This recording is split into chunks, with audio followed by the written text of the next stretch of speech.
요즘 점심 한 끼 먹으러 나가는 일이 예전처럼 가벼운 일이 아니게 됐습니다. 갈비탕 한 그릇 18,000원, 김밥 한 줄 5,000원. 카드 결제 후 돌아오면서 이런 생각이 들죠. 뭐가 이렇게 비싼 거야? 언제 이렇게 올랐지? 사실 이 생각은 단순히 물가가 올랐다는 불만이 아닙니다. 이건 소비자들의 만족도가 완전히 바닥이라는 신호입니다. 동시에 식당, 상권, 부동산 시장 전체가 무너지고 있다는 신호이기도 합니다. 요즘 온라인 커뮤니티에서는 맛없는 식당, 성의 없는 반찬 사진, 가성비 논란이 하루가 멀다 하고 올라옵니다. 하지만 이 불만의 배경에는 충격적인 진실이 있습니다. 지금 우리나라의 외식 불황은 단순한 소비 트렌드가 아니라 전국의 상권, 상가, 부동산을 통째로 흔드는 구조적 붕괴를 보여주고 있습니다. 지금 상업용 부동산 시장에서는 공실률이 17년 만에 역대 최고치를 찍었습니다. 서울 주요 상권 곳곳에서 공실률이 20%를 넘고 신도시 상권에서는 30-40%대가 속출합니다. 송도는 공실들이 통으로 공매로 넘어가고 동탄역 일대는 신축 상가들의 임대가 몇 년째 안 되고 있습니다. 평택, 백옷, 파주, 양주는 상권이 한 블록 단위로 무너지고 있습니다. 한국 외식 위기는 사실상 부동산 위기입니다. 이제 실제 상황을 더 깊게 들여다보겠습니다. 외식 물가만 오른 것이 문제가 아니라 모든 비용이 소득을 압도하고 있습니다. 사람들이 이렇게까지 밥값에 예민해진 이유는 단순합니다. 월급만 빼고 모든 것이 올랐기 때문입니다. 전세, 월세, 관리비, 대출이자, 교통비, 교육비, 공과금까지 생활비 전체가 소득 증가 속도를 훨씬 앞질렀습니다. 여기에 한국의 외식 물가는 OECD 38개국 중 2위, OECD 평균보다 47%나 높은 수준입니다. 그러다 보니 사람들은 자연스럽게 외식을 줄이고 편의점 도시락, 밀키트, 간편식으로 이동합니다. 2020년 4조 원 규모이던 가정 간편식 시장은 몇 년 만에 6조 5천억 원까지 폭발적으로 성장했습니다. 사람들의 심리는 명확합니다. 맛도 모르는 식당에서 15,000원짜리 먹느니 검증된 만원짜리 밀키트를 사 먹겠다. 이런 생각들이 지역 상권을 송두리째 흔들고 있습니다. 식당이 무너지면 상권이 죽고 상권이 죽으면 부동산이 주저앉게 됩니다. 손님이 줄어든 식당 사장님들은 말합니다. 손님이 없는 것도 문제이지만 요즘엔 손님이 있어도 남는 게 없다고. 자영업자들이 처한 현실은 생각보다 많이 심각합니다. 인건비 상승, 매년 뛰는 원재료 가격, 배달앱 수수료, 또 임대료와 관리비, 공과금까지. 이 모든 비용이 수익을 넘어서고 있습니다. 그러다 보니 작은 가게의 사장님들은 가격을 올리고 재료의 질을 낮추고 양을 줄일 수밖에 없습니다. 그 순간 소비자들은 등을 돌립니다. 그리고 한 식당이 문을 닫는 순간 이런 일이 벌어집니다. 식당 폐업, 유동인구 감소, 옆가게 매출 하락, 연쇄 폐업, 상권 공실 확대, 건물 가치 하락, 임대 수익 감소, 대출 연체, 급매 출현, 지역 부동산 시세 하락. 이런 일들이 연쇄적으로 일어납니다. 당연히 가장 먼저 피해를 보는 사람은 장사를 하는 사람들과 상가와 건물에 투자를 진행한 사람들입니다. 상가 하나면 연금 된다던데. 지금 그 상가들은 공실이 몇 년째 계속되고 이자 폭탄을 맞고 있습니다.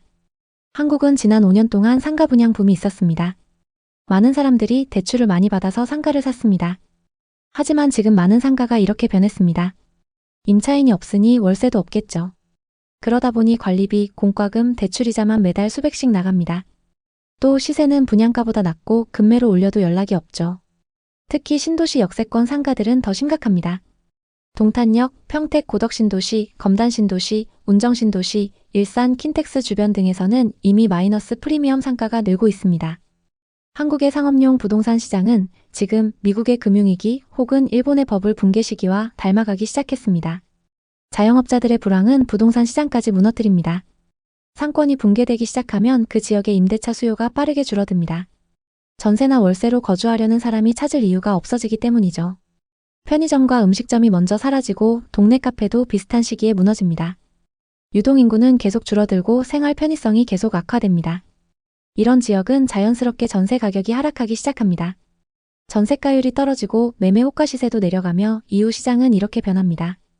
상권이 죽은 지역의 아파트는 신축과 구축 모두 가격이 내려간다. 실제로 세종, 제주, 강원, 속초 등에서는 상권 침체, 상가 공실 증가, 유동인구 감소, 아파트 하락 이 패턴이 거의 그대로 나타나고 있습니다. 몰락하고 있다는 사실은 공실률이라는 숫자로 확인할 수 있습니다. 지금 전국의 집계는 충격적입니다.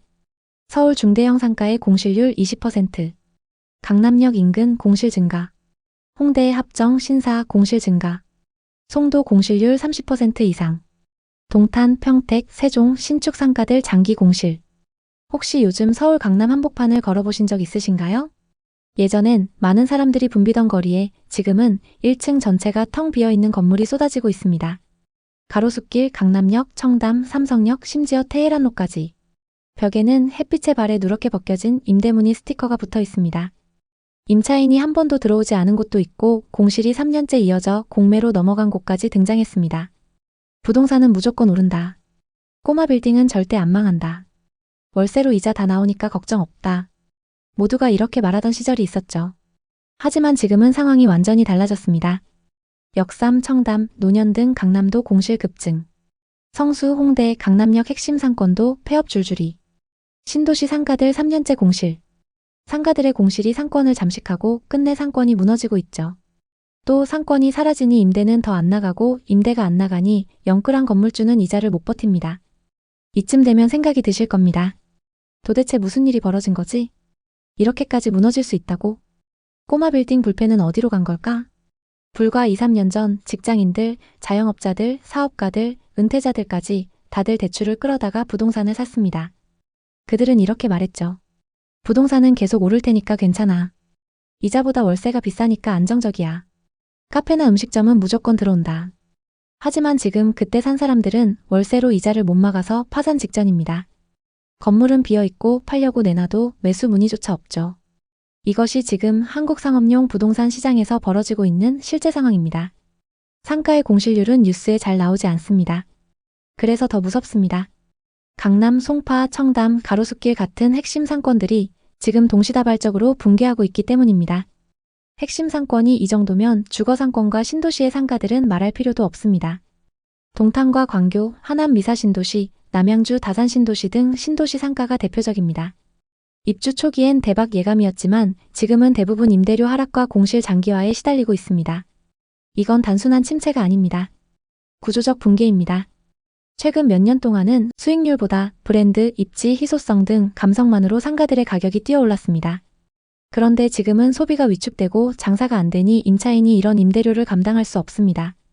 결국 임차인은 임대료를 감당 못하고 건물주는 임대료를 내리지 않고 공실만 길어지는 구조가 된 겁니다. 완전히 붕괴할 수밖에 없는 구조가 됐습니다. 이는 단순히 상가만의 문제가 아니라 그 지역 전체 부동산의 문제를 보여주고 있습니다. 여기에 최근 눈에 띄게 드러나는 변화가 하나 더 있습니다. 바로 인구 이동 패턴의 급격한 변화입니다.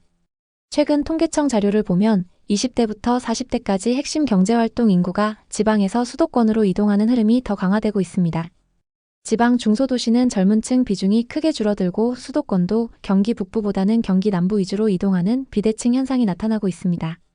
이 변화는 단순한 이사 패턴이 아니라 해당 지역의 상권, 자영업, 주거 수요, 전세 시장을 한꺼번에 흔드는 요인이 됩니다.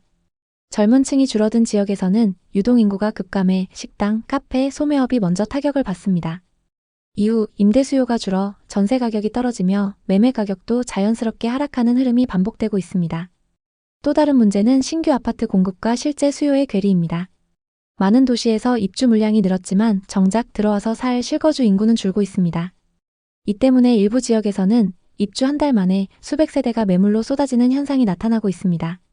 지금은 공급 과잉에 인구 유출, 상권 약화, 소득 감소, 대출 부담 증가가 동시에 작용하고 있습니다.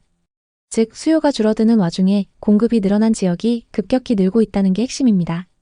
여기에 금융권 건전성 문제도 심각해지고 있습니다. 은행들은 이미 고위험 대출군을 따로 분류해 관리하고 있고 비은행권의 연체율은 꾸준히 올라가고 있습니다. 특히 부동산 대출 관련 부실이 더 커지면서 지방 상권과 상업용 부동산이 흔들릴 때 금융권의 부담이 그대로 늘어나고 있습니다. 이 모든 흐름은 서로 연결되어 있습니다. 영업이 안 되는 상권, 공실 증가, 상가 가치 하락, 부실 증가, 금융권 불안 확대. 이런 구조가 여러 지역에서 동시에 진행 중입니다. 그리고 부동산 시장 전반에서도 실수요자의 행동 방식이 완전히 달라지고 있습니다. 예전에는 집 사서 버티면 오른다라는 기대가 있었지만 지금은 여러 리스크를 따져보고 천천히 움직이려는 수요가 증가하고 있습니다. 특히 젊은 세대는 대출 부담을 감당할 자신이 없다며 전월세를 더 선호하는 비율도 꾸준히 올라가고 있습니다. 이런 변화는 한국의 부동산을 이전과 전혀 다른 방식으로 움직이게 할 가능성이 높습니다. 하지만 지금의 불황은 위기이자 동시에 기회일 수 있습니다. 이 혹독한 시기에도 손님이 줄을 서는 가게들은 여전히 존재합니다. 그리고 이 불황은 오히려 준비 없는 창업자, 체계 없는 곳, 비위생적인 식당, 그리고 단기 투자자들을 솎아내는 강력한 정화 과정이라고 볼 수 있습니다. 살아남는 가게와 살아남는 상권에는 분명한 공통점이 있습니다. 본질에 집중하고 불필요한 구조를 과감히 버리고 재료와 서비스에 재투자하고 소비자가 체감하는 만족도를 높이며 컨셉이 아닌 경쟁력에 기반해 버티는 곳. 그리고 이런 매장이 모여있는 상권만이 앞으로 살아남게 될 것입니다. 지금 한국의 소비자들은 외식비를 줄이고 식당은 운영비에 짓눌리고 있습니다. 상가는 공실로 텅 비고 상가 투자자는 대출로 흔들리고 있죠. 또 지방의 아파트는 유동인구 감소로 시세가 무너지는 어려움을 겪고 있습니다. 이제는 복합적으로 봐야 하는 시대입니다.